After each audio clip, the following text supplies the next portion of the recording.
Welcome to Necessary Roughness, a weekly live NFL show presented to you by Stadium Rant. I am your host, the one and only Meg Hall, and I would like to introduce you to a couple of my co-hosts. I've got Nick, I've got John, and of course we can't forget we've got producer Chris on with us as well to join the fray. Gentlemen, welcome to the madness.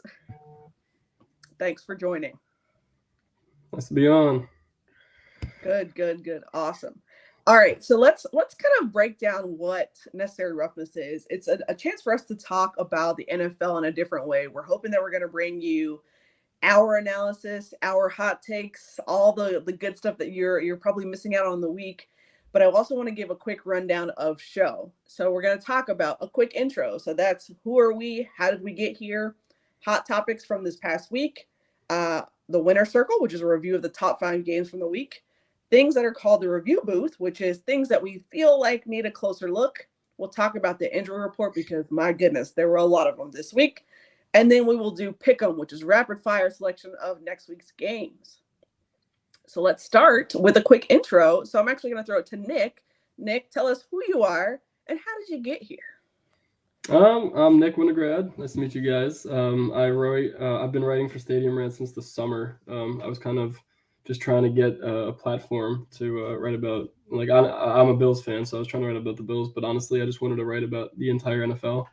I'm a senior right now at SUNY Oneonta. I'm finishing my bachelor's degree, and then we're gonna see how it goes from there. So awesome. Okay, cool. And John, how did you get here? Yeah, I'm a lifelong Vikings fan and big football guy. And in April, I got the opportunity to start writing for the Daily Skull, and I'm now the managing editor there, and really stoked to now start to be able to talk about the rest of the NFL, like Nick was saying. Cool, awesome. And producer Chris, how did you get here? Well, I got dragged into this by you, Meg.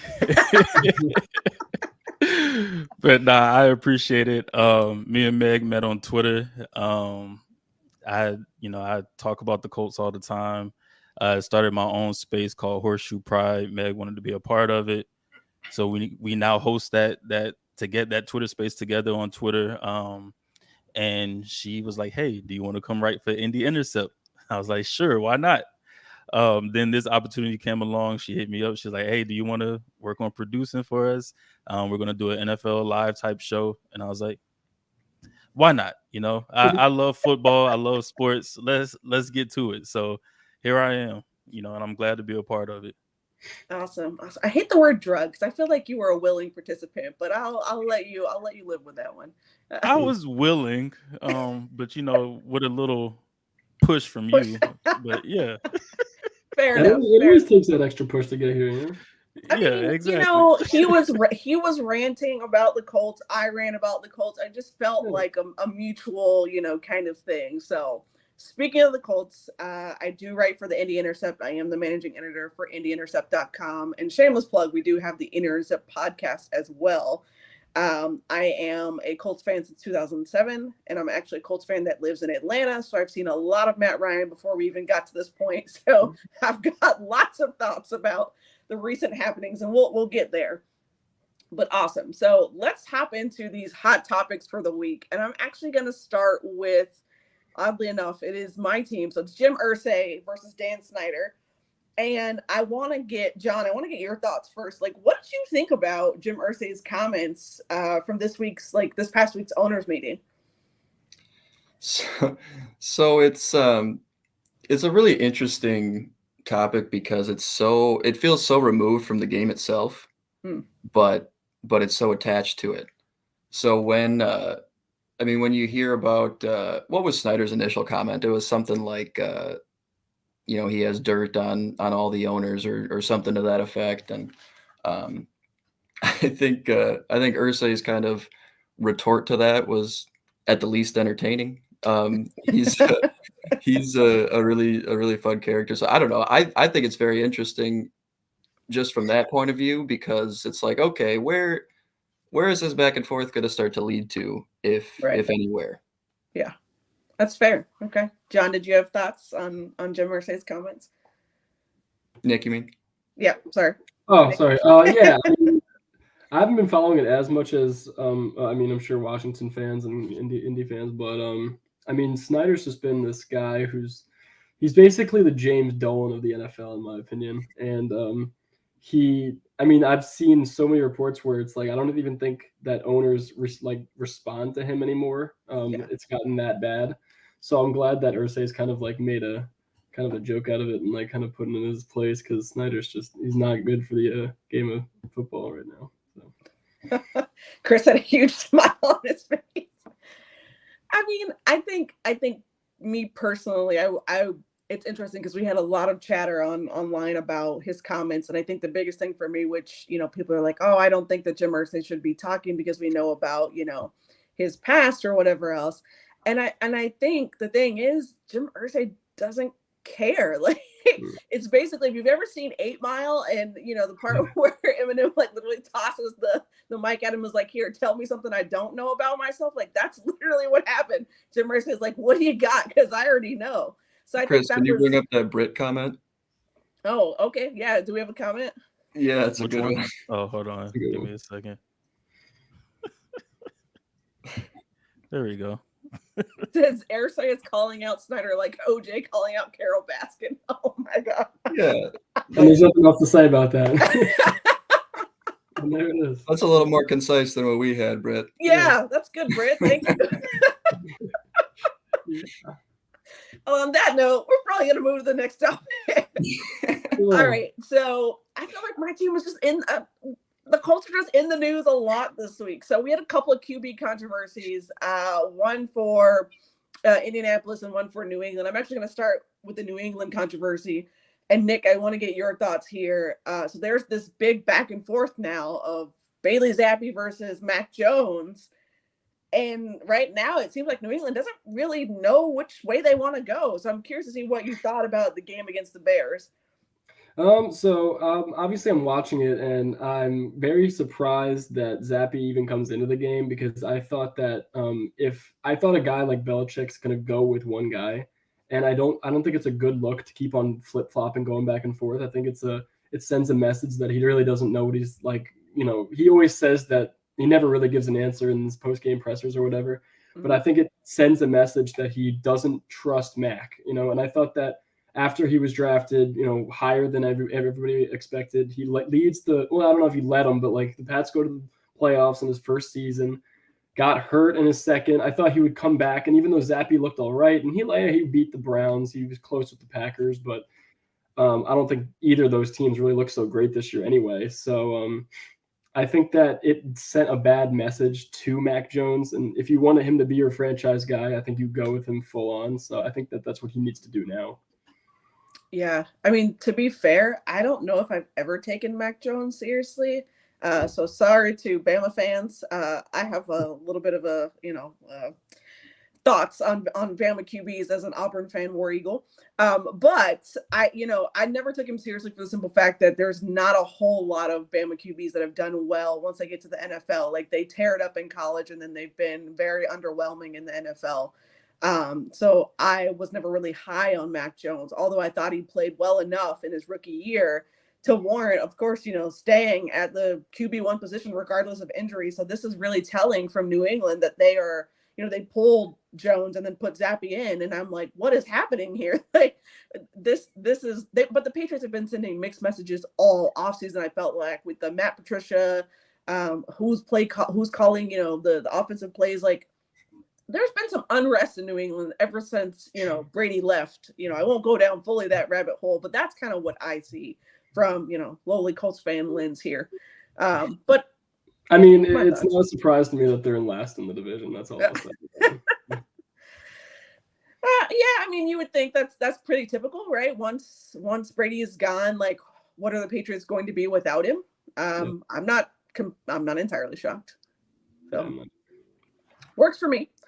All right. I think we'll see the return of the Mac here pretty soon. I don't think that Zappi is terribly serious. I think it's it feels to me like a little bit of a mind game thing, like just kind of an old school coaching mentality kind of thing from Belichick, where it might have been minutia over which he actually pulled Mac out. I mean, the overarching performance obviously wasn't up to snuff, but I could see Belichick actually kind of maybe getting a little nitpicky and sort of trying to let this serve as a bit of a lesson. I mean, 15 overall pick, big time draft capital, big time rookie year, NFL top 100. And, it's just tough to backtrack so immediately on that, right? Yeah. Just from an optics point of view, as that organization, and Bill Belichick is that organization. So I don't see him making that decision lightly. So I feel like it's more of a, you know what, Mac, how about you relax for a second and think about what I was telling you. And another thing too is it shouldn't really reinforce any of the Zappy crowd, because it's not like they pulled out a win, a couple of touchdown drives, Right. But listen, you got beat down at the end of the day. It doesn't really matter who was under center. So I could see Mac Jones coming back pretty unceremoniously, honestly. Yeah, and I just think that the Pats need to get over this, like, who's the next Tom Brady narrative thing, because they let, obviously he leaves, and then they get Mac, who everybody thinks looks exactly the same as Brady, and it's like, oh, he's going to be, and then Zappy kind of looks the exact same as Mac, and it's like, at some point, it's like, is Belichick saying, who's my Drew Bledsoe and who's my Tom Brady? And at some point, you got to just understand that that's a once-in-a-lifetime thing that happened to you, and it's probably not going to happen again. Yeah, I'm not sure that they check the combine stats. It might just be how pudgy is the weigh-in picture. Yeah. Yeah. Oh, fair enough. Hey, Chris, can you bring up that comment from Britt? Because I think I can't see the whole thing, but I think I see that Britt comment, and I want to read it. It says, I saw a great honest tweet that Zappy is Mac drafted in the right round. A lot of good analogous thoughts from Britt. Yeah, shout out to Britt, because he's coming with the haymakers tonight. I'll appreciate that. That's a good one. All right, so let's hop over and switch to, we'll do this at a really quick high level, because I think you've seen it a lot in the news this week. Obviously, there's a massive switch for the Colts at QB1. So now Sam Ehlinger is starting this week, and producer Chris likely has thoughts on this, so I won't get him going like too much. But I think the biggest thing that I want to say about this, and I want to kind of get on my soapbox just a tad, is that this is absolutely the white flag from the Colts. Like, we made the wrong decision. We've been making the wrong decision at quarterbacks. We have no idea what we're doing. Like, Matt cannot play anymore because literally shoulder separation, and also we didn't do our jobs in protecting him. So now he's going to be QB3 at this rate. I think this is a massive failure by three big individuals. That's Jim Irsay, that's Chris Ballard, and Frank Reich. I don't know, for however many seasons now, let me back up. For at least 3 seasons now, you've not done your job. Ever since Andrew Luck retired, like, you've failed to be intentional about where you were going as a franchise. And I think the biggest issue there is that you've had plenty of time to fix it. And you haven't. So now it's Band-Aid after Band-Aid after Band-Aid after Band-Aid. And now here we are with a 6th-round pick, Sam Ehlinger, who were going to cut. You were going to cut in the preseason as your QB1. Oh, Britt, here we go. Thank you. I appreciate you. He said, have to respect the Colts for admitting their mistake and not just keep running it out there. I think that's fair. I think that is fair, but I think that was also, they had no other choice at this point. From my lens, I would not have pulled Matt Ryan that early, but I could understand why they did.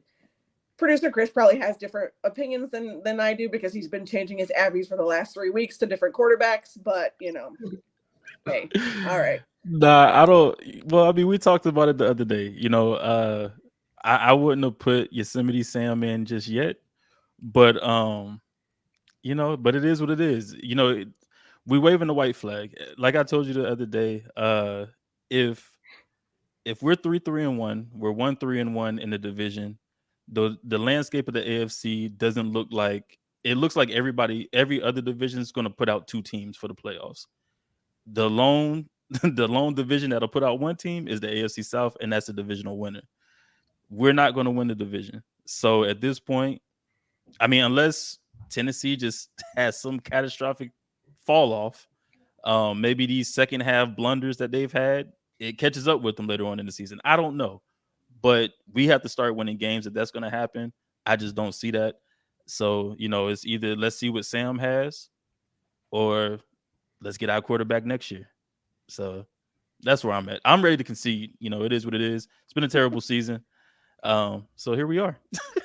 I wouldn't even say it's been a terrible season. I think it's been a misalignment of expectations. That's the bigger issue. And I keep using that phrase. And the more I say it out loud, I'm like, yeah, because we had all these high expectations and it didn't even happen. Trevor says, can Sam at least move and avoid the D-line? That O-line has been rough. I would say, yes, he can. He's definitely way more mobile than Matt Ryan. He's also way younger. The issue I have, and I made this argument earlier, was that I don't want Sam looking like how Russell Wilson looked behind Seattle's O-line before he left, where he's literally, running for his life every play, trying to avoid how terrible our O-line is, which you'll get me on another rant, and I don't want to go there. Sam can avoid that. How well he does that, I have no idea. But the Colts will figure that out because he's their QB1 for the rest of the season. And that is my thoughts on that. Because I'll take up the whole hour talking about how I have beef with the Colts. So there's just there's a few quarterbacks in the NFL right now that are not the guy, and some teams are just willing to keep on taking chances on, like Carson Wentz. He's not the guy. Matt Ryan, you need to retire. Phillip Rivers at the end, need to retire. But like the Colts, I don't know, the Washington and they keep. I mean, really, the Colts, they've had all three. They're looking for that next guy who can just kind of like game manage for Jonathan Taylor. But I think you need more than that if you're going to win the Super Bowl. And I don't think that having Carson Wentz or having Matt Ryan right now and they're at this point in their careers is going to help get over that Kansas City or that Buffalo. So I think you need to just whatever they're doing right now, I think it's a good thing for the franchise, and they need to tank, and they need to understand that they need a franchise quarterback, a needle mover. Yeah, that's completely fair. Completely fair. All right. Let's head over to, I think we got one last hot topic, and that's the Mike Evans referee incident. So John, do you want to talk about this one a little bit? Because you smiled, so I'm like, I want to see if you want to give our folks that are watching just a high level overview. Yeah, it's another one of those that's like, okay, yeah, this is kind of football that we're talking about, but when it comes to especially this season, and you look at the group of referees that have been put together and been put out there, and some of the mistakes that have been made and come to light, I think that's why the spotlight's on something like this as much. I think from just kind of an outside point of view and kind of free of technicalities, I think it's really pretty innocent. Although the explanation seems a little written maybe, but there is the clause in that referee contract that actually says you can't solicit or try to get an autograph from a player in that context.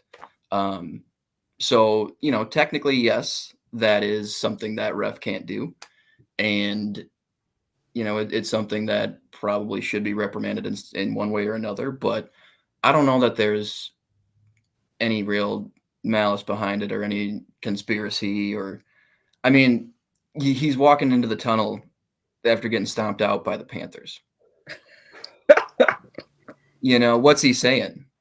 Thanks. Yeah. What are they talking about? Yeah, I don't know. I just don't see it from a bird's eye view. Yeah, that's fair. Nick, did you have thoughts? Again, as he just said, they just got embarrassed, and then they got embarrassed the week before, and it's like, what are the refs saying? Good game, give me your autograph. It's like, I'm confused too. There was two plays in that game where Mike Evans dropped an easy touchdown, and then Brady was going home and he didn't even look like he was trying. He didn't look himself, and the Mike Evans we've known to love as an elite receiver, he was not that guy. So I don't until we get like a determined answer that that's what it was happening. I don't think it's a big deal at all. I think that something must have just happened there, but I don't know. I don't think that that's such a big deal. Yeah. You know, I don't know if I buy it, honestly. I think, and maybe it's just because I've been conditioned to see what I want to see on that clip, but the clip doesn't look great. It doesn't look like he has enough time to be writing down this number for golf lessons. And it looks like he literally like kind of writes maybe one or two things and then walks. And so I don't know if he's walking and continuing to write down things. Maybe that's what's happening. But the clip certainly, from whoever took that clip certainly doesn't frame it the best. So that's where my skepticism comes in. So the league came out today and was like, nope, they were, getting a number for golf lessons or for, to speak with a golf pro or whatever else. So sure, fine, we'll go with that. I will take you at your word there. But the clip that's been surfacing doesn't look great. So I'll leave it at there. Well, and the golf, what I meant with the golf explanation is like, okay, but how did it get to that point in the conversation? Right. That's why I don't buy it. That's why I'm like, how did we get here? Like, sorry, somebody Mike, had to. I might have had a bad angle. How's your swing? What did they like? How did that even progress to that point where it's like, oh, here's that number I was going to give you from earlier? Yeah, and that's why I don't buy it. That's why I'm like, how did we? Some sort of conversation had to have happened to get to this point. That had to be an inappropriate conversation, and now it's like, okay, well, it wasn't autographs; it was about golf, and I'm like, but still, like, what is happening here? Why is a referee talking to a player about golf? Like, I'm really, really perplexed there. And maybe that's why he wasn't playing well. Yeah. Maybe he was distracted. This might all make sense. I don't know. Fair enough. All right. So let's move ahead. Let's move on to the winner's circle. So let's talk about these top 5 games of the week. This is Ravens Browns is on the first of the list, and I'll read the list down and then we'll go talk about them. But Ravens Browns, Packers Commanders, Giants, Jags, Seahawks and Chargers, and Chiefs 49ers were the games that we had picked out as a group that we thought were some really good games. Mm-hmm. Let's talk about this Ravens Browns game. Nick, I'm curious to hear what your thoughts are on how this game ended. Yeah. I mean, again, too close of a game from the Baltimore Ravens. I mean, this is not, I know that these divisional games are always tight, but and to go what you're saying, how it ended. I mean, just such a peculiar way to end a football game. And I'm just so like weirded out by why this team is not winning games that they should be winning. And obviously they win this one, but I took this game as a Baltimore 31-20 type win.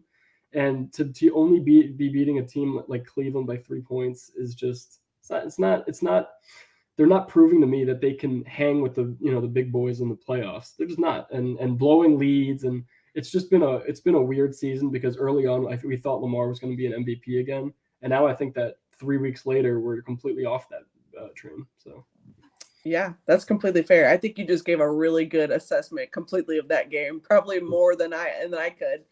John, unless you have extra thoughts. The main thing that stuck out to me in that one was kind of another problem cropping up for the Ravens in that, we started this season and it was, oh my gosh, what happened to this secondary? Big money, Marcus Williams, Marcus Peters back healthy, Marlon Humphrey back healthy, Wink Martindale gone, maybe a little bit more zone, a little bit less zero, a little bit less pressure on the secondary. And they were giving up the most air yards in the league, I think, through 4 games. And that hasn't swung much the other way since. But what I saw in that Browns game was they couldn't stop the run. I mean, that's a great rushing attack, but my goodness, Kareem Hunt was just bouncing off. I mean, it was shoulder tackle after shoulder tackle after shoulder tackle after arm tackle. Kareem Hunt was just pinballing around. Chubb was pinballing around. Chubb had 91 yards on 16 carries. Mm-hmm. And Kareem Hunt, every time he touched it, he was breaking 2-3 tackles. The tackling and the gap discipline looked pretty suspect as well, which is just not something we're used to seeing out of Baltimore. So that's just kind of another layer to what thus far has been, I think, a pretty disappointing season for Ravens fans and pretty alarming to some of the faithful as well. Yeah, fair enough. Okay. I think All right, that just one more point off that. I Yeah, think go that the for it. game that I was watching last night with the Patriots and kind of watching their defense all year, I think that the biggest reason why this Baltimore Raven defense has become soft is because they lost Matt Judon, who is having an incredible defensive year. I think he's got 8.5 sacks through was it 6 weeks. Yep. That was one of the most menacing parts of that Ravens defense for years that he was with them, and I think that when he left, it was kind of like a light switch went off on that defense. Obviously, now they lose their defensive coordinator that they've had for, I think it was a decade. So I think that they just don't have an identity anymore defensively. Mm-hmm. And I think that I'm guessing they make the playoffs just because of the high power to their quarterback. But I think once they hit that playoff, that playoff situation in January, Lamar has still not proven that he can win in the playoffs and win big games, and I think they'd probably be a first-round exit. Okay, yeah. Hot takes already. All right, I like it. All right, let's talk about Packers Commanders. So I actually want to give a little bit of my insight here. I don't know if I expected Aaron Rodgers to struggle this much this season. Like, I knew it'd be tough without Devontae Adams, but the Packers have largely looked really lost in games. And speaking of defenses giving up, big plays, the Packers defense has been absolutely shredded in almost every single game they've played. And I am really curious about how they go down the stretch. I would be curious, John, if you want to give thoughts as well on Packers Commanders. I enjoyed this one. This was a fun one to watch for me. The coming into the week, again, I'm a Vikings fan. The Vikings came in on the bye, leading the division by 2 full games, and tuning into the Packers Commanders, that really felt like a get back game for Rodgers and company, especially the way Washington has looked thus far. The weird Ron Rivera quotes and doubling back on quotes kind of leading up to this game, might have actually fired the Commanders up a little bit, but I came into this game really just expecting a thorough Packers victory. And even once it was, I think 23-14 at one point, Rodgers threw a really, really great ball to Aaron Jones, who made a great play in the end zone to bring it within 2. And I really thought it was over right there because there was still 2:47 left on the clock. And I was like, yeah, the Packers are going to win it even. It just went a little rocky. But it just seems like a very different team, especially at the end of games, than we've seen for 10, 12 years. And we might as well say 30 when Favre was there too. But you look at this team down the stretch of games, it just they don't have a bread and butter.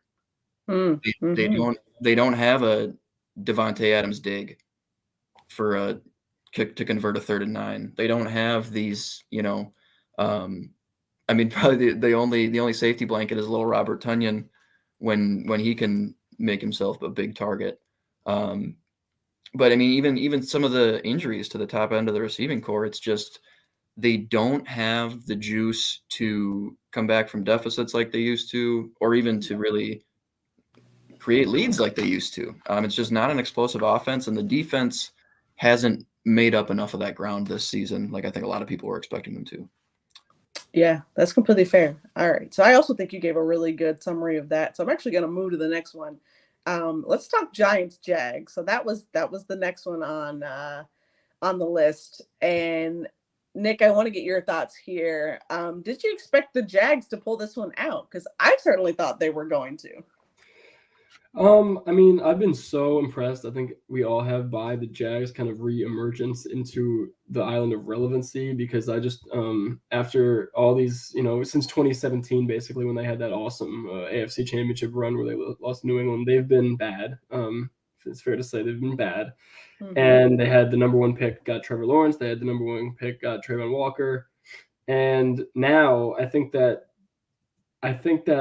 really expected the Giants to pull it out. but I've really been impressed with Jacksonville.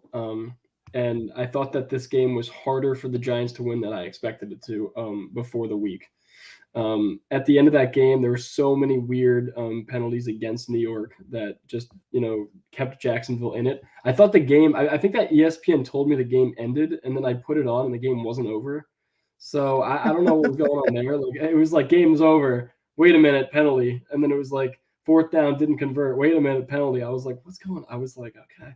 But I thought regarding the Giants, Daniel Jones is finally proving that he's one of the reasons that they're winning games. And I think that it was the defense and it was Saquon Barkley. And, if these dang receivers could catch the football, I think that they'd be even a better team.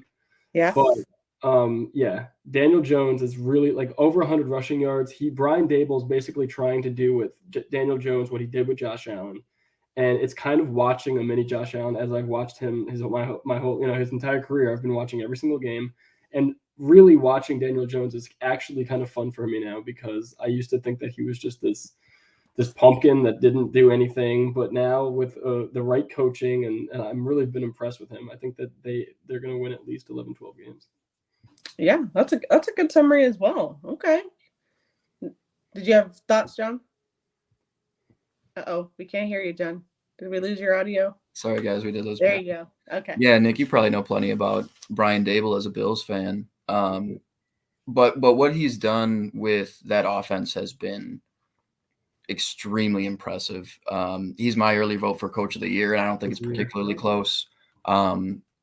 You could maybe talk Saleh a little bit, but I think that roster, I think everybody was a lot more confident in that roster coming into this season than they were the G-Men. And what's interesting is, he is sort of, he came in, he took this whole offseason and he said, all right, Daniel Jones is my quarterback. Mm-hmm. We're going to win with Daniel Jones. And to this point, they have the highest play action percentage of any team in the NFL. So they're running play action more often than any team. They're running a ton of read option with Daniel Jones. And he doesn't really look it until you see him start to move out there, but he's really effective in those read option scenarios. He's a strong runner. He's really just a diet Josh Allen. He's not nearly as physically gifted, but he can do very similar things. And I think Dable kind of saw that when he was eyeing this job. Saquon Barkley obviously has been coming back to his old self. Andrew Thomas has been revelatory at left tackle.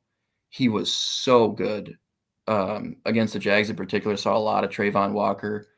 Mm-hmm. And him and Trayvon Walker and Josh Allen were absolute cellmates on Sunday. I mean, he locked him up, and it was a masterclass. So that offense is really humming, really without a ton of weapons, which is interesting. Yeah. and the defense is just the way, and we just talked about Wink Martindale actually, as well as we talked about the Ravens and his departure from there, led them to 4 straight seasons of top 5 total defense. Before last season, they were like 19th, and they just got rid of him. And he comes here, and he's got this Giants secondary in particular just playing out of their minds. They're playing so tough and so aggressive on the outside. Fabian Moreau, Adoree Jackson, Xavier McKinney. But I'm really liking what I'm seeing from both sides of the ball, and I think the sort of culture in that building is done a complete 180 from the last 7 years. Yeah. I was going to say that as well. Like they have bought into whatever, Dable is cooking essentially. And I think I just saw that comment up there that Trevor made to diet Josh Allen, excuse me. And he was cracking up laughing about that. Yeah, there it goes. That's a good one. I don't think I've ever heard, I've heard Danny Dimes, of course, you hear that all a lot, but diet Josh Allen is good. I might have to steal that, pluck that one. Yeah, and I really think it started in that week 1 win against Tennessee, because if they go for that 2-point conversion, he said, if we're gonna suck this year, that's fine, but I'm gonna go for this, and if I go for this and we get it, then I can change the culture and they're gonna buy in. If I don't get it, they're at least gonna respect me because we're 0-1 and we were expected to go 0-1, but we had a chance to win it and we just didn't, execute. So I think ever since that game, they've been they lost the one game to Dallas, and that actually should have been, I think if they played now, Cooper Rush, at least that game, if they played next week, I think the Giants win that game. I think that, a few things just didn't go their way. And I think that, as you said, John, with the play action only works when the run game is effective. And Saquon's been so dynamic, and now Jones, both of them over 100 yards last week. And as we continue, I really think the story was about the Giants and not Jacksonville overall. Yeah, that's really good. And I would say, and Chris, if you can bring it up for me, I think it's the last play of the Giants-Jags game. We'll use that as a nice segue to talk about some other games. But on this last play, you'd think the Jags are absolutely going to win here, and Giants defense comes swarming in and stops him at probably half-yard line. Yep. It's an absolutely stellar play.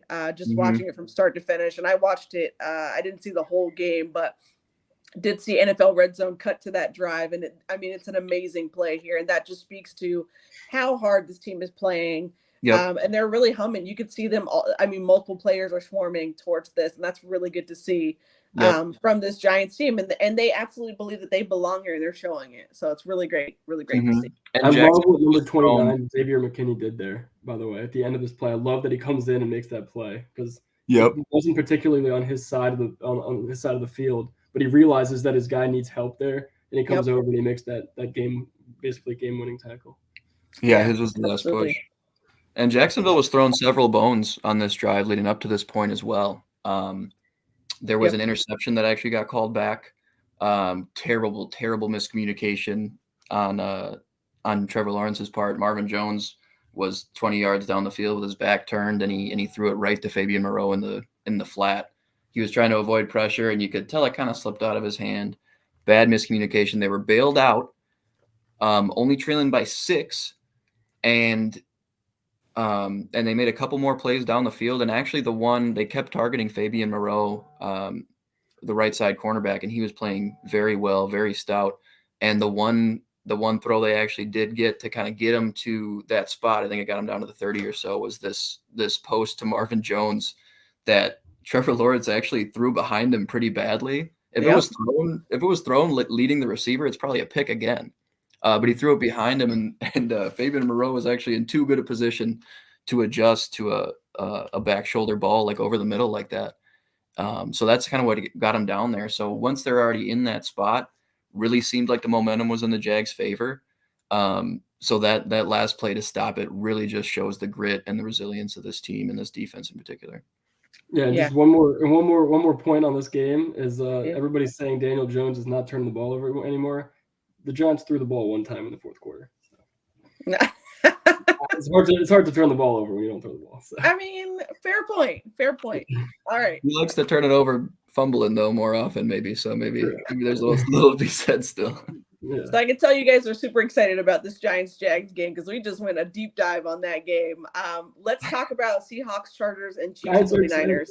So we'll actually combine those. But so Seahawks, Chargers, I would like to jump in and say that Geno Smith has been on a tear. I think it's about time for him. We've seen kind of a storied career from him from his New York Jets days. And he said at the beginning of the season, they wrote me off, but I didn't write back. He actually copyrights that statement.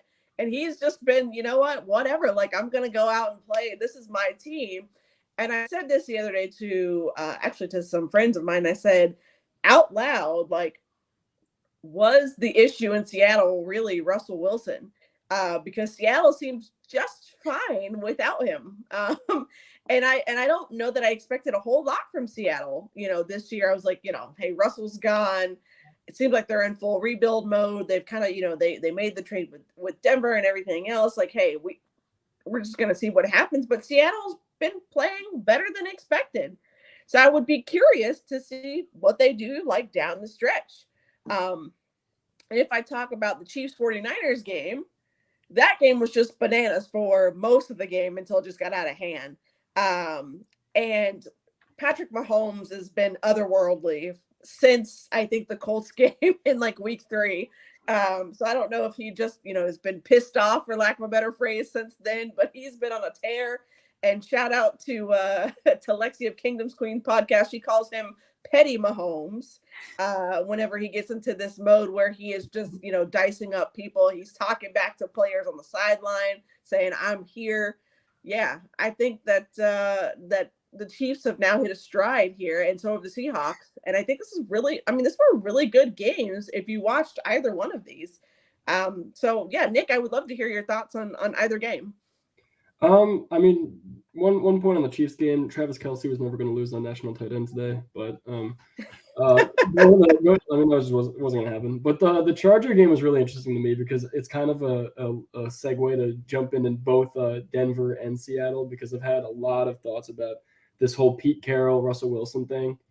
And it's just a proof to me that Pete Carroll was the reason for why they had so much success over the years over there in the great Northwest. And he's just an unbelievable coach. And for so many years, people thought it was just Russ and it was just, Marshawn and the defense. And obviously now it is so eye-opening that Pete Carroll was the reason for their success. And Russell Wilson wasn't a high pick in the draft. His numbers didn't pop off the screen.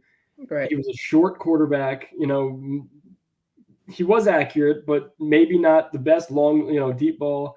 And I thought that what Pete Carroll was able to transform him into is just, that's otherworldly. That doesn't happen very often with a guy like that. Not particularly quick, but he was able to run. Pete Carroll probably had something to do with that, because I don't see him doing it in Denver. And it's just proof to me that that it was Pete. And now with Hackett in Denver, he's not playing at his pace. And even though they have guys like Judy and they have guys like Sutton, and they, it's not, he seems to be so uncomfortable, and he's kind of throwing in like this slow, like methodical pace that he doesn't like being in. He likes making big plays, splash plays. And I think that these little 6 to 7 yard throws that he's making in Denver isn't the way he wants to play. And he needs to voice that to the coaching staff. Otherwise, they're just going to be, eliminated early. I don't think that they could even make the playoffs with the way that they're playing. Yeah, I would agree there. 100% agree there. I think, the Chargers, if I go back to that, just speaking about Seahawks, Chargers feel like they're just hanging on by a thread right now. After, Herbert's injury, I feel like, and we'll get into it as well. And they've got multiple injuries across the team. Like they're getting beat up. That AFC West is just not what we thought it was going to be in the offseason. Particularly as well with the Broncos. I think Broncos fans are heated. That's the best phrase I have right now for them. I feel like they've been sold a dream and then given something else. And it's dare I say that Russell Wilson, is declining. But he's certainly not playing up to, what they expected, given $245 million contract plus, several players. So I won't bring that up. I'm so sorry, Broncos fans.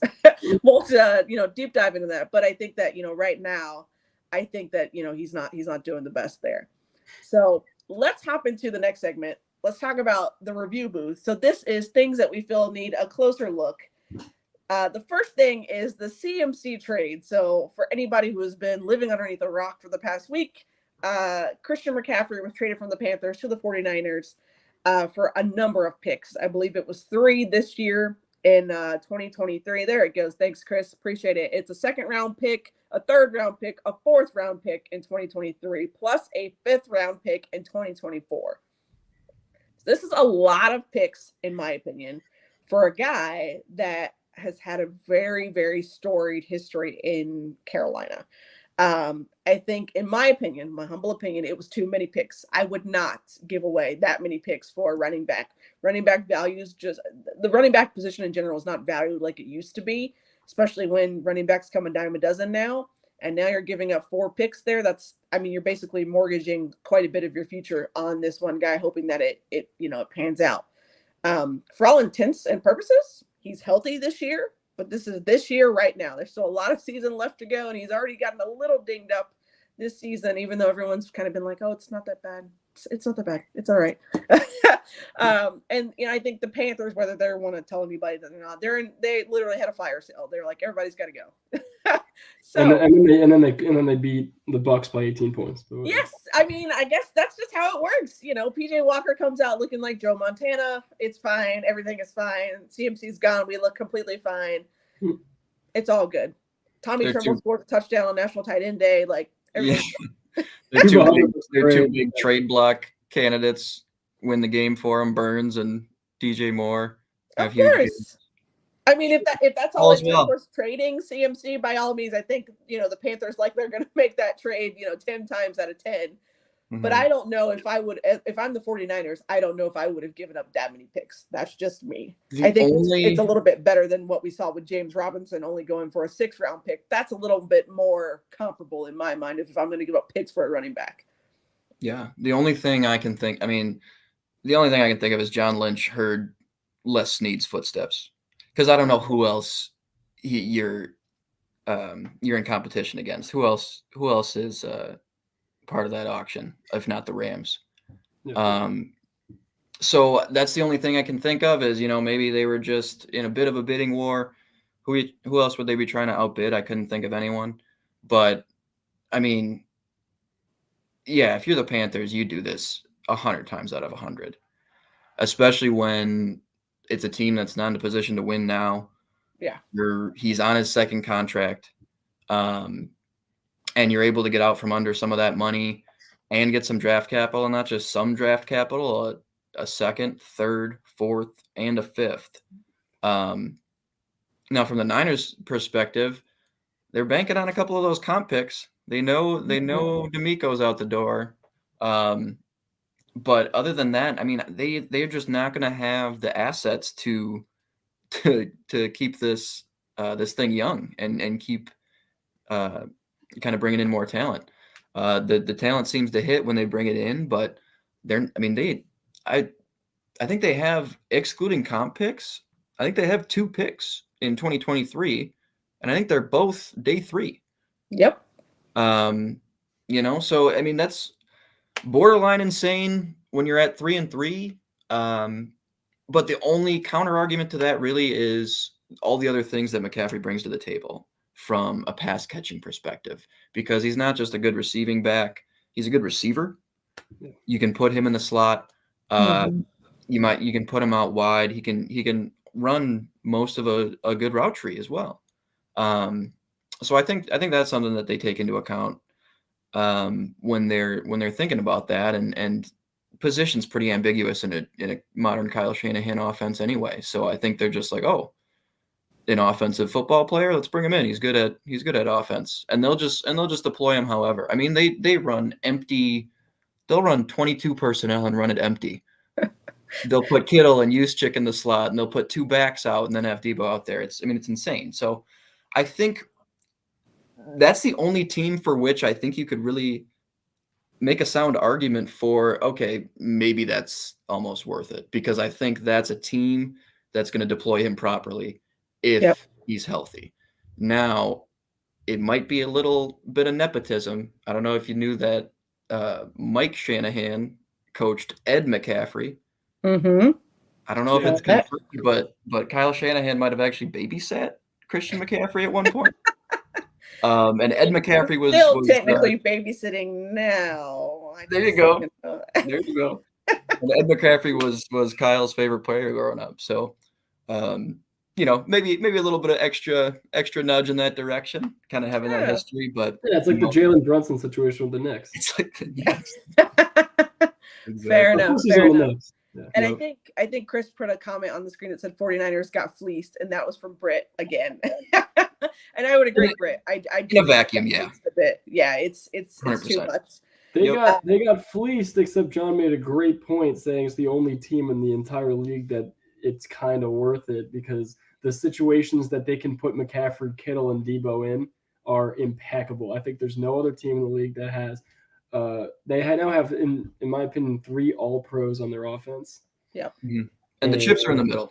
And the chips are in the middle. And I think that this is a potential team that they made the NFC Championship last year. There were a few plays away from the Super Bowl with Jimmy Garoppolo. I think that adding a guy like Christian McCaffrey obviously still all these guys out on defense. So once they get their guys back on defense, I mean, they lost to Atlanta. They had, I think, 8 or 9 starters out on defense. You can't win like that. Yeah. This was a tough loss to Kansas City, but obviously Mahomes was pissed off from the Bills loss, so he just kind of took it out on them. But I'm very interested to see what San Francisco does next week, because I think they are a good team. I think they are a top 10 team, and I think that once they make the playoffs, if they do, it will be a hard out again. Mm-hmm. Yeah. And if there's a wide zone back in the league, if you're gonna run them, it's probably McCaffrey. Right. Mm-hmm. Fair enough. All right. So let's hop over to the second topic for the review booth, and we'll talk about this one at just a high level. So Aaron Rodgers made a statement during his press conference, and Chris, if you could bring that one up, I wanna read this one out loud. I think that John actually brought this one to our attention, and we were talking about things that we were going to look at for the show. Let's see if we got it. There we go. Thanks. And it says, guys who are making too many mistakes shouldn't be playing. You got to start cutting some reps. I think that Aaron Rodgers is a little frustrated here. I think that he is letting it be known that he is frustrated. And I think he was very nonchalant about Davante Adams leaving. Like, it wasn't that big of a deal. Like, they weren't going to miss him in that offense. Like, he hadn't been, keeping his career alive on the back of Davante Adams, because he's been highly underwhelming for all the, the expectations they put on Green Bay. And now you have these comments where, and Josh says Aaron Rodgers is the worst. Well, I don't know if I would agree there that he is the worst, but I get the sentiment. I think in this sort of situation, this is not a comment I would want my franchise QB making.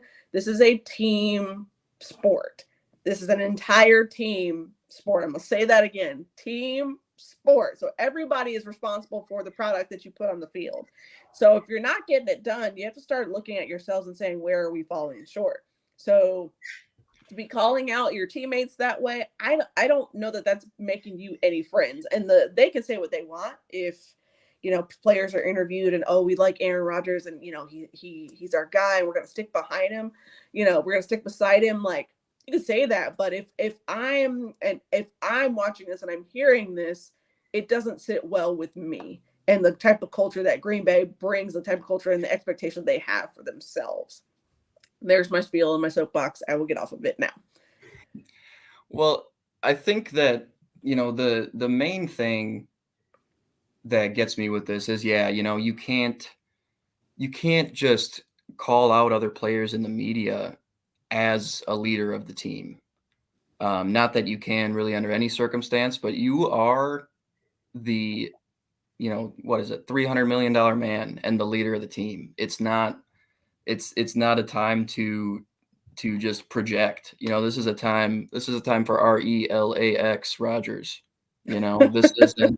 This isn't blame game Rodgers time. I mean, he lost his best receiver, maybe the best receiver in the league. He lost his OC. He went on an ayahuasca spirit quest, and he came back even more egotistical than ever. Mm-hmm. And he's projecting everything. I mean, I don't see him taking on any of the responsibility, at least in the media. Maybe in the film room he is, maybe in the locker room he is.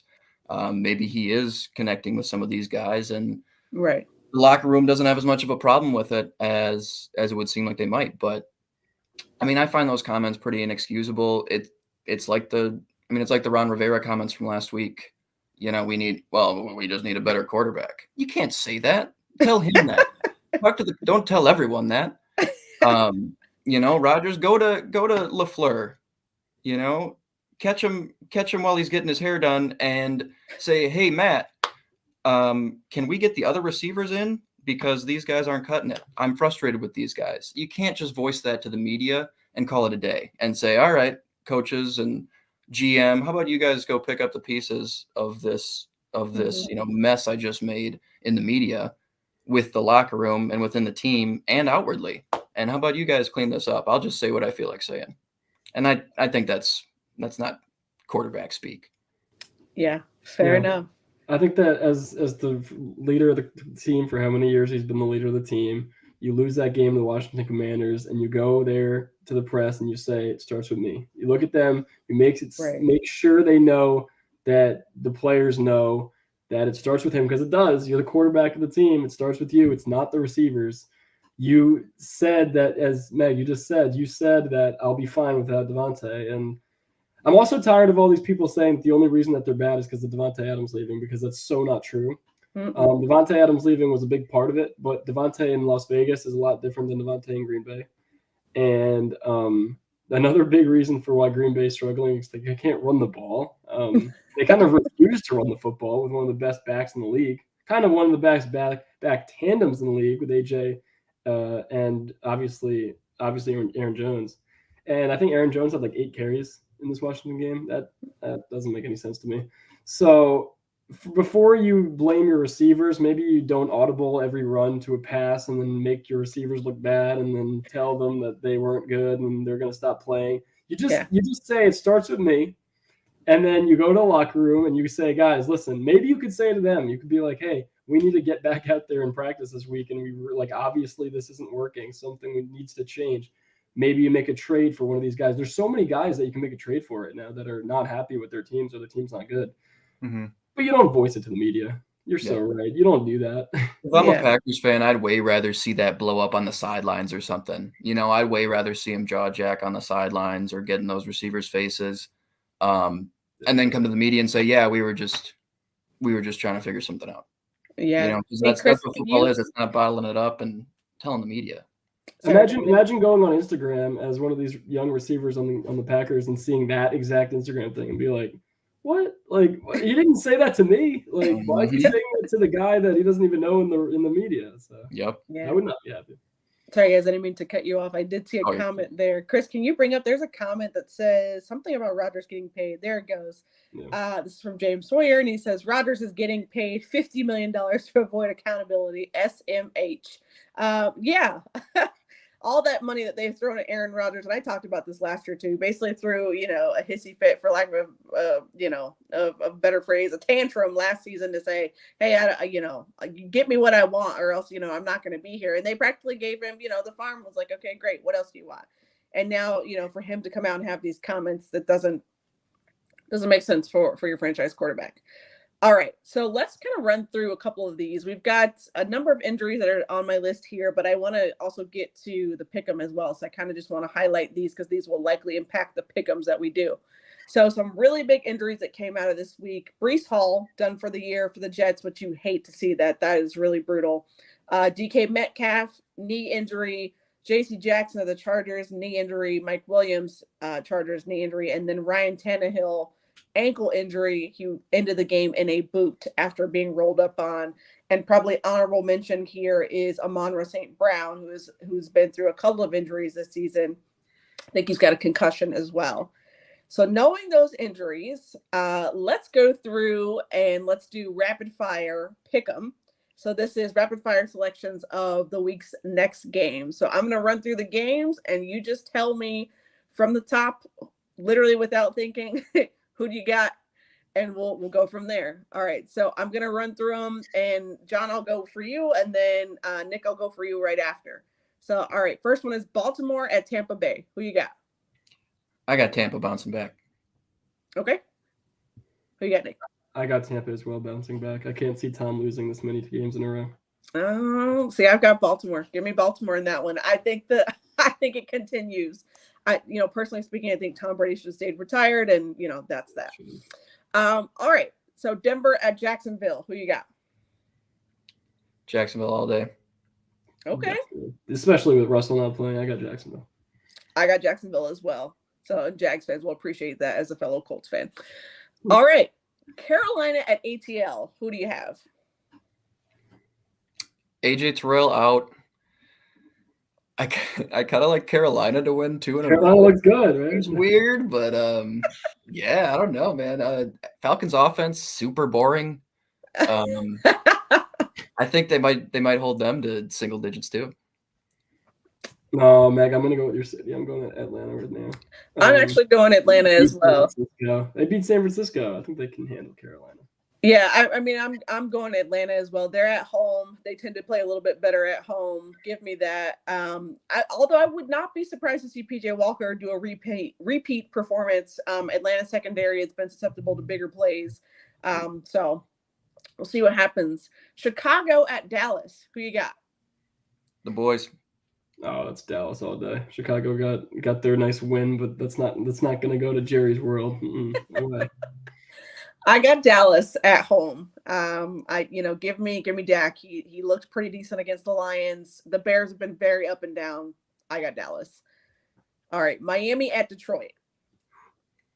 I'm going Miami here. Detroit's looked abhorrent the last couple of weeks. I don't really know what's going on, but Miami. Yeah, I thought that Detroit would look. They looked so good early on. Great offense, bad defense, and now they don't have an offense anymore. So it was back to reality for the Lions. I got Miami. Yeah, I have Miami as well. I think that they've been playing some really good, football. So we'll keep it rolling there. Arizona at Minnesota. Ha! Vikes by 100. Cardinals are terrible. Vikings aren't. Vikes by 100. Dude, the Arizona Cardinals have like the worst offense statistically in the league. They're going to Minnesota. Got the Vikings. They're going to 6-1. Yeah, give me Vikings as well. I don't trust Arizona's offense right now. It's been, putrid is a good word. That's what comes to mind. They have like 5 yards every play, like in the air. All right, let's go Las Vegas at New Orleans. I like the Saints here. I like the Saints at home. I like the Saints defense. I don't like anything I've seen from the Raiders. All right. I like the Raiders in that Houston game. I know it's Houston, but I did like that they bounced back and they played so well against Kansas City until the last play of the game. So I got Las Vegas. Okay. Give me New Orleans only because they're at home. I don't really like the up and down of either team, but give me New Orleans because they're at home. All right, so New England at the Jets. Jets. I just before the show I saw that New England's favored. It makes no sense. I'm sorry. Why? Jets will probably win it, honestly. They probably will. The Jets are winning the game. Jets. The Jets are winning the game. All right, so Jets, Jets. That's who I got. Good. All right, Pittsburgh at the Eagles. Pennsylvania Bowl. Yeah. I really want to take the Steelers. I'm not gonna. I think it's gonna be very close though, and this smells like a trap game. Bad. Oh. This is a very, very well coached team with a lot of like honor on the line. That defense is veteran. I think they give them some problems on the line actually. And I think it's just going to be a really hard fought game. I don't see the Steelers rolling all the way over yet. Yeah, it's either we get in my opinion we either get the Bills game Pittsburgh Steelers or we get the Bucks game Pittsburgh Steelers. I think we get a little bit of both. We get a little fight from them, but also Pickett throwing some interceptions as well because that Philly defense is so good. So I'm going to go with Philly in this game, but as John said, it's going to be closer than you think. Take the under. I disagree. I got Philly big. I got Philly by 3 touchdowns. Steelers have just looked way too inconsistent for me. They've been getting shredded pretty regularly, and Kenny Pickett I think is still too green behind the ears. Give me Philly. I was impressed by Pittsburgh's defense against Miami, though. I was. Oh, that's fair. That's touche. Right? Because you'd think that they get shredded over the top, but they didn't. So that's fair. Right. All right. Tennessee at Houston. Who you got? I like David Milley and the Texans actually in this one. I think that division is such like I feel like you should take the underdog in every AFC South game. No, that's wishful thinking. I got Derrick Henry going over 150 and then winning by at least 2 scores. Woo! So I'm actually going to this game on Sunday. Oddly enough, I will be in Houston this weekend, and I honestly don't know, just because these are AFC South games and, whatever happens. I'm going to say Tennessee simply for the fact that they are the better team. But that all depends on what happens with Ryan Tannehill. He was in a walking boot at the end of our game. Is he going to be healthy? If Malik Willis plays, then give me Davis Mills because they're at home. Yeah, that's why I'm taking Henry to have 150 yards. 150 yards. Fair enough. Yes. We're going to do a Saquon Barkley and put him at the Wildcat. All right. So Commanders at Indianapolis. I got your Colts, Meg. I think in a similar vein to the Panthers kind of turning it around randomly. I think just kind of the switch up is going to reinvigorate that team a little bit, and that roster's still good. Yeah, that's true. I think that kind of fires them up a little bit. Playing behind Taylor Heineke only plays good at home, so we're going to go with Indianapolis in this one. Fun quarterback game. The funny thing is, I actually had before the season, I had the Commanders actually winning this game, and that was with the assumption that Carson Wentz would be playing, because it would be the most Colts thing ever to lose to your former quarterback, and I just had a feeling like Carson Wentz would come in and throw like 3 touchdowns. But now that we don't get that, you know what? And just because I think it's going to happen anyways, give me the Colts at home, just because it's a new quarterback. Sam Ellinger's coming in. Everybody's super excited about him being there. They want to see what he brings to the table. Colts typically play better at home. Give me Indy. Yeah. All right. San Francisco at the Rams. I like the Niners in this one. Shanahan has McVay's number a little bit. I think I think especially when you give CMC another week to get acclimated, he has a little bit more of the playbook. I really just like what they're going to be able to throw at them, and it's going to be very new to everyone, which means it's going to be very new to that Rams defense, which is the thinnest group they've had for a few years. Still have those top end stars on the defensive end, but it's still a really thin group. And I think that when you're playing the matchup game as Kyle Shanahan, I think there's a lot of weak links. Yeah. For this one, it's I think the second best receiver versus corner matchup, Debo against Jalen, and then you got Diggs against Jair in the Bills game. But that's going to be a great matchup. Can't wait for it. San Francisco's not going to lose 3 straight, though. They're going to take this one. Yeah, I've got San Francisco just for the fact that the Rams have not looked like themselves. It's definitely seemed like a Super Bowl hangover. And that offensive line has been very, very shaky, causing Matthew Stafford not to play like himself as well. So, all right, let's go Giants at Seattle. Oh, no. I don't want to pick These are between good games. I can't wait. This is good. Right? I think I'm going to go Seattle here. Seattle at home, right? Yeah, Seattle at home. Yeah, I'm going to go 12. I like I said, I like everything Seattle's doing. I think Geno might just be a little bit more conducive to the scheme Pete Carroll's trying to run. Kenneth Walker, guys, I don't know if you've watched any Kenneth Walker in the past couple of weeks, but he's been pretty insane. I think that that is another weapon that they're just starting to implement a little bit more and more. And I just like the Seahawks in this one. I don't see the Giants. I really like what the Giants got going on, but I feel like they come back down to earth a little bit, and water finds its level a little bit, and the Seahawks kind of keep rolling, just like them at home.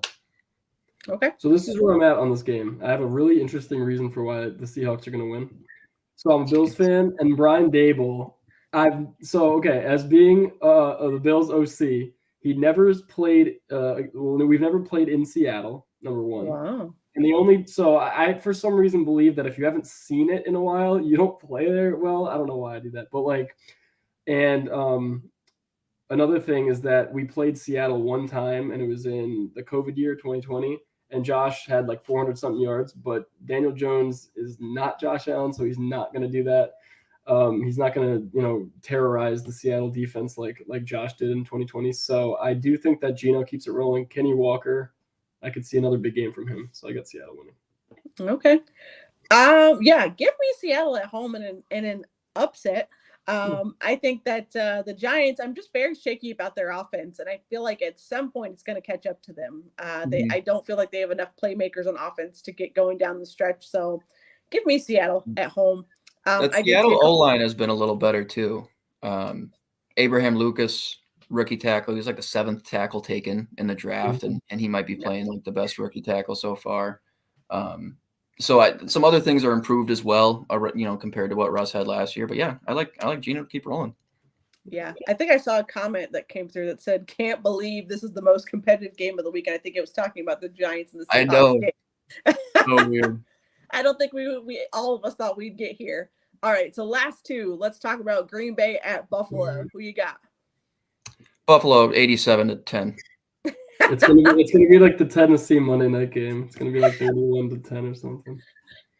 You know what? I got Buffalo too. I think Green Bay's gonna get shredded. The Bills have been playing otherworldly. Stephon Diggs has been playing otherworldly, and anytime they see a vulnerable secondary, they've taken advantage of it. So give me the Bills big at home. Yes, sir. All right, last one. This is Cincinnati at Cleveland. Who you got? I like Cincinnati in this one. I think they're just kind of starting to get it rolling. They're starting to figure out what to do. Early in the season, they were seeing a lot of like Jamar Chase brackets, and they were kind of finding T. Higgins and Tyler Boyd a lot. Now that those guys are really starting to show out, we've got a little bit more attention being thrown that way, and you're starting to see it open up for Burrow and Chase a little bit more. So I think when all of those weapons are really firing on all cylinders for Cincinnati, they're extremely dangerous, and that's kind of starting to happen. Browns obviously have some shortcomings on the offensive side. I think they're going to be able to run the ball pretty well on Cincy, but if they get to offensively, when the Browns get to third down, I don't like their chances against that defense the way they've been playing. They've been getting great pressure, and I like the Bengals in this one. Not high on the Browns at all right now. Gotcha. Okay. I got 3 words: Burrow in prime time. I like it. I like it. Your cigars ready. I'm actually gonna take Joe Shiesty, Joe Burr, Joe Cool, all the nicknames that you could think of. What, did he account for 500 yards last week? He did. At halftime. I was gonna bring it up. I was gonna say that I was really concerned about the Bengals, but then last week against Atlanta, I mean, they just absolutely tore it up. Jamar Chase, T. Higgins, like everybody's involved. So give me the Bengals. Give me Bengals by 2 touchdowns over Cleveland. Yeah. I think that sounds about right. Comfortable. All right. So that wraps up our show. That wraps up our pick'em. So I think we did a pretty, bang up job, I would say, for our first show. I appreciate that. And I think we've had a few folks drop in the comments, so we appreciate you, of course. Yeah, Thank you to my wonderful co-host for jumping on and talking all things NFL. And producer Chris is no longer on the screen, but he's behind the scenes as well. We appreciate Chris and all his hard work, working behind the scenes to bring us the content that we want to talk about and to give his thoughts and insights about Colts as well. So again, we appreciate you for watching. Of course, don't forget to like, comment, subscribe. We appreciate you. Of course, this is Necessary Roughness, and we'll be back. Oh, thank you. Thank you for the comment. I appreciate it. Great job. All. And Skull says Josh, I think it says lime sand. So we appreciate it. Limasand. He's actually Limasand. Oh, okay. He's the Daily All Skull right. guy. I figured it was one of yours. I figured. Mm-hmm. All right. Awesome. Again, thank you so much. Don't forget to comment, like, subscribe, tell your friends, and we will see you next week. Thanks, guys. Thank you. Appreciate you.